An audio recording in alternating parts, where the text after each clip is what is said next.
Saudações terráqueos, este é o Gordos de Preto. Neste programa para o YouTube, dentro do canal do Berro, eu, Buda Peterman e meu amigo Guilherme Dunca e muitas outras vezes outros participantes também, iremos debater aqui alguns casos ligados à teoria da conspiração. Vamos falar sobre o efeito Mandela. Vários vídeos no Brasil já comentaram o caso, porém a gente vai apresentar no final do vídeo um caso brasileiro aqui do sul, nós somos catarinenses, somos brusquenses, e iremos relatar um caso local aqui.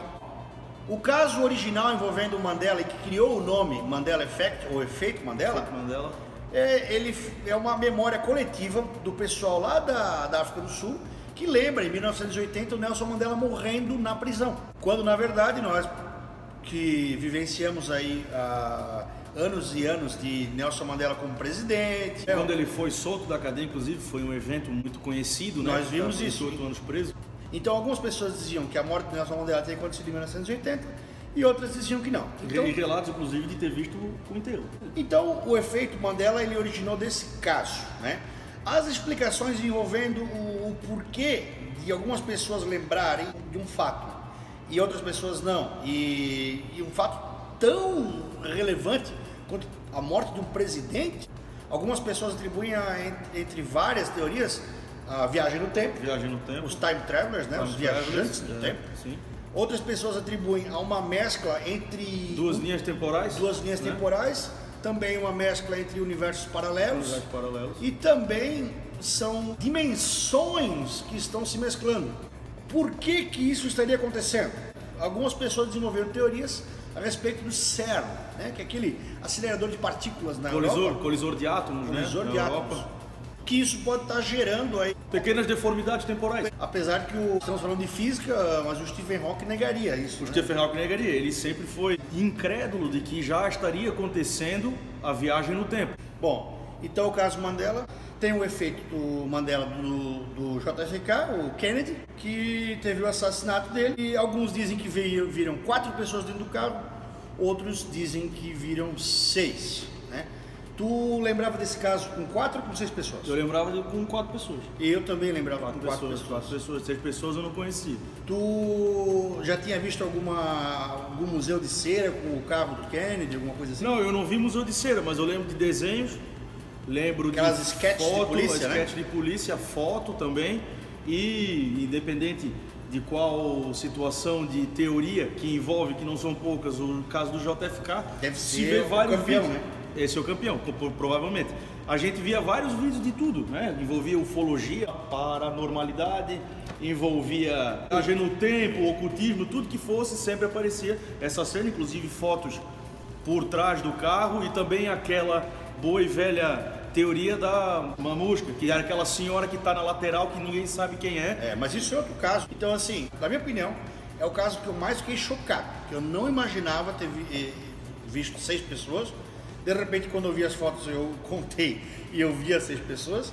E em alguns sites a gente consegue ver fotos que tem 4 pessoas, fotos que tem 6 pessoas, mas naquela coisa, né? Se tu vê o vídeo, tem uma hora que as 2 pessoas na frente do Kennedy se abaixam por causa do tiro. Foi bem após o tiro, essas pessoas se abaixam e quando passa o carro, não dá para ver que eles estão abaixados, porque eles realmente foram pro chão. Se for olhar uma foto de trás do carro, aqueles banquinhos eram pequenos. Então eles deviam estar sentados ali meio apertado e conseguiram se abaixar. Agora, nas esquetes da polícia, em algumas cenas que o FBI montou, que eles estavam fazendo a reencenação, né? Eles usam um carro com 4 lugares. 4 lugares. Até mesmo vários museus de cera ao redor do mundo colocam a cena e é um carro de 4 lugares. Eu acho que tem aquele filme, mostra várias vezes a cena, tanto real quanto a encenada, e aparece 4 pessoas. O caso que mais tem teorias da conspiração é esse caso do JFK, né? Mas já criaram uma nova. Outro assunto que já rende muito o caso Mandela, teorias conspiratórias, o Star Wars, a trilogia. Quando eu vi esse caso também, eu fiquei embasbacado.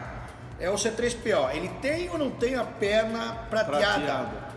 Eu nunca tinha visto a perna prateada. Eu também não, eu não conhecia. Nunca. Na minha linha temporal, se essa for o caso, todos os filmes que eu vi, todos os 8 filmes que eu vi, ele não tem a perna prateada. Mas se você for comprar um boneco, um action figure... Uma miniatura, inclusive as oficiais, nunca tiveram. Da época. Não tinham. Bom, isso tem uma explicação, a mais óbvia seria pintar um pedaço dele de prata, ao invés dele ser todo dourado, encareceria a peça, né?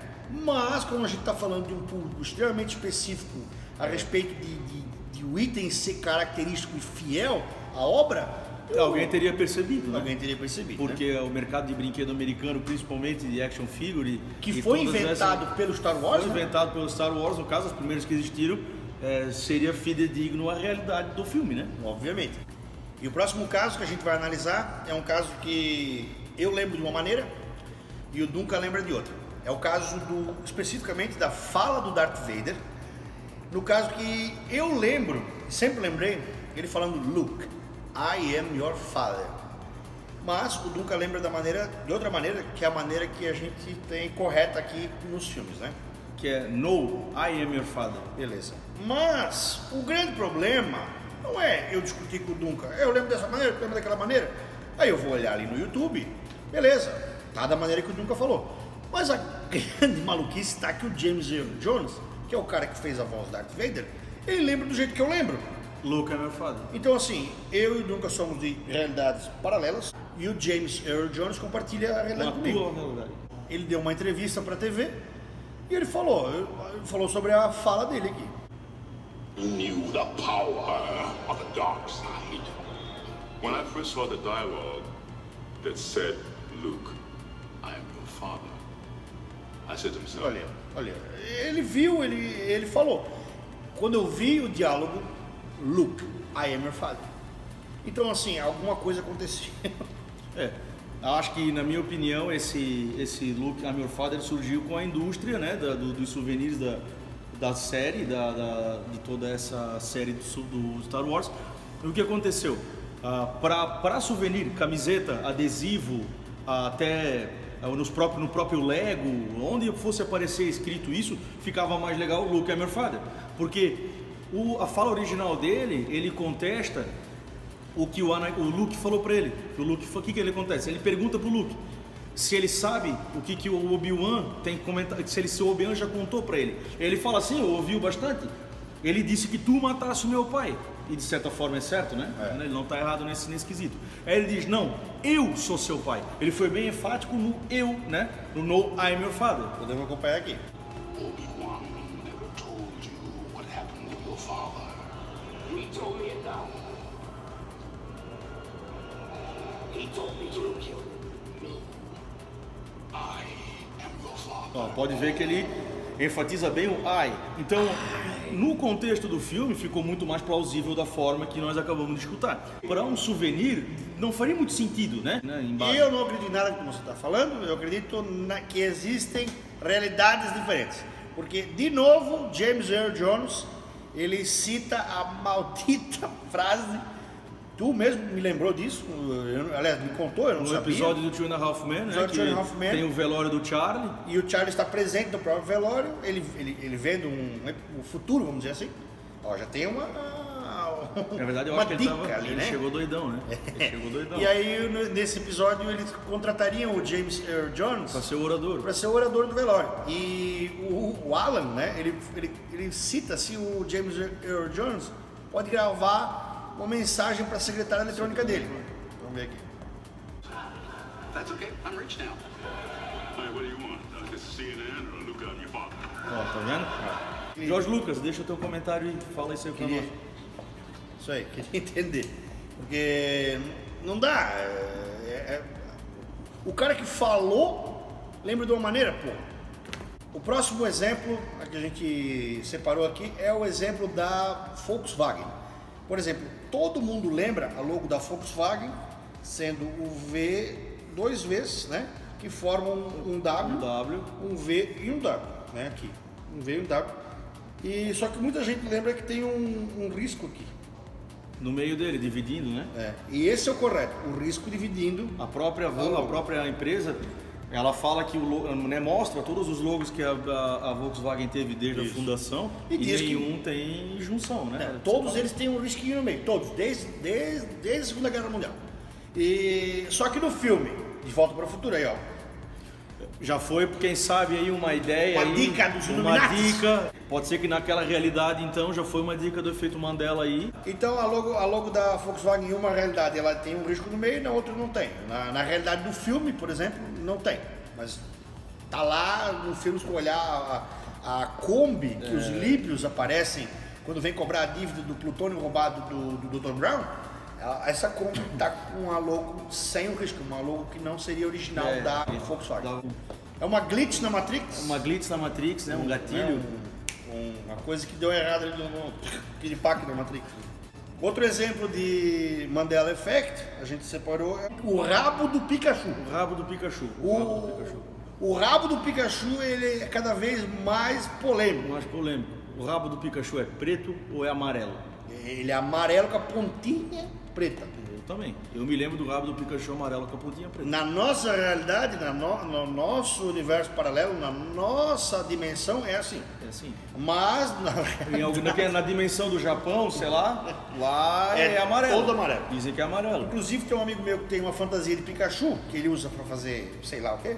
E na fantasia tem a pontinha do rabo preto. Eu me lembro do rabo preto. Bonecos do Pikachu falsificados e originais. Sim, pequenas réplicas. Até eu acho que naquele jogo de carta, tinha um jogo de carta, uma época, que é meio parecido com o Magic ali, tinha o rabo preto. Mas tinha o rabo preto. Se tu procurar aí no YouTube vai ver o rabo amarelo. E isso me deixa completamente alucinado porque o Pikachu faz parte da minha infância. Eu via Pikachu na TV. O último exemplo e a cereja do bolo desse efeito Mandela, do Mandela Effect, aqui no canal do Berro, né, sobre vídeos de teorias da conspiração aqui no programa Gordos de Preto, seria um exemplo local aqui da nossa região, nós somos de Brusque, Santa Catarina, e é muito consumido aqui e no resto do Brasil. E por nós também. Por nós, a querida velha companheira vodka Rasca, né? Que eu lembro exatamente do dia que eu olhei pro rótulo e disse: meu Deus, não é um I de Rasca, é um J. É um J. E explodiu a cabeça. Eu também, eu demorei para descobrir que tinha um J aqui, Buda, porque eu achava que era um I. E depois é que eu fui ver realmente que era um J. Não faz muito tempo isso. Se você analisar a língua russa, a língua polonesa principalmente, que usa os mesmos caracteres que a gente aqui, o J em polonês ele tem som de I. O Andrei em polonês escreve Andrzej com J. E então assim, faz todo sentido, eu acho que essa escrita com J. Na verdade faz muito sentido porque eu quando tomo um litro desse eu já tive contatos. Interdimensionais, intergalácticos. Extragalácticos. Eu não sei o que acontece no fundo desta garrafa, mas já tive contato. Até se você tem algum contato a relatar, por mas favor. Mas aí você vai falar assim, mas é dois bêbados que não tinha visto que o rótulo era assim. Mas aí que eu tenho evidência para jogar na cara de quem está falando isso. Existe aqui para vocês, estou passando na tela, um cardápio do Baturité. A balada que por mais de 30 anos de Balneário Camboriú reinou absoluta. E nesse cardápio aparece Rasca com I. Eu não me lembro de ter visto em outro lugar também escrito Rasca com J. Pode ser que por ser mais fácil, porque também ninguém lembrava que tinha um J, ou não, quem sabe nem sabia também, porque esse J até parece um I meio tortinho. Assim, eu sustento a evidência e a prova e a teoria que a Rasca em uma realidade é escrita com I e na outra realidade é escrita com J. Outra coisa é que daí tu muda de realidade depois de tomar um litro desse. Se vai para uma ou você vai para outra. Então eu gostaria que o pessoal da Fante, a empresa que produz a Rasca, viesse a público falar sobre isso, sobre esse caso que nos deixa intrigados. Então é o efeito Mandela brasileiro que eu acredito que é o mais importante na minha vida, é a vodka Rasca ser com J ou com I. Essa tem um valor sentimental. Eu espero realmente que a empresa Fante venha a público e se explique, porque foi como tirar o nome uma letra do nome do meu pai para mim. É a mesma coisa que descobri do nada que Brasil não escreve com S, escreve com Z. A gente apresentou aqui vários efeitos, a maioria internacionais, né? Muito falados ali, porque já temos vários youtubers brasileiros falando sobre o efeito Mandela.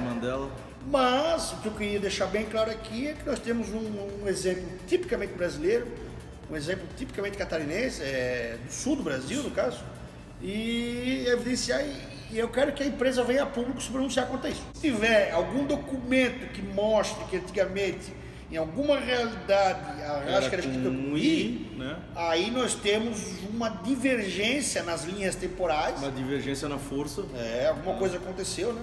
E aí a gente não sabe como explicar isso até hoje. Então esse foi o programa 0 do Gordos de Preto, onde a gente vai sempre dar essa pesquisada a respeito de teorias conspiratórias. Sempre eu, o Duncan, mostrando para vocês aí esse tipo de informação. E eu queria deixar claro no final do vídeo que você deveria se inscrever no canal do Berno, curtir o vídeo, comentar embaixo. É importante você iniciar uma briga com os amiguinhos ali. Internet é feita de brigas. Cria uma polêmica na seção de comentários. Por favor. E não esqueça de pressionar o sininho para você receber as informações quando os vídeos são feitos o upload na nossa página, né? Então curta, compartilhe, acesse os canais do Berno no Instagram, né? no Facebook, e nos mantenha informados a respeito de outras teorias conspiratórias e outros casos de efeito Mandela aqui no Brasil. Por favor, compartilhe. O Gordos de Preto, eu sou o Buda Peterman. Eu sou o Guilherme Duncan. E a gente fica por aqui. Tenha uma vida longa e próspera.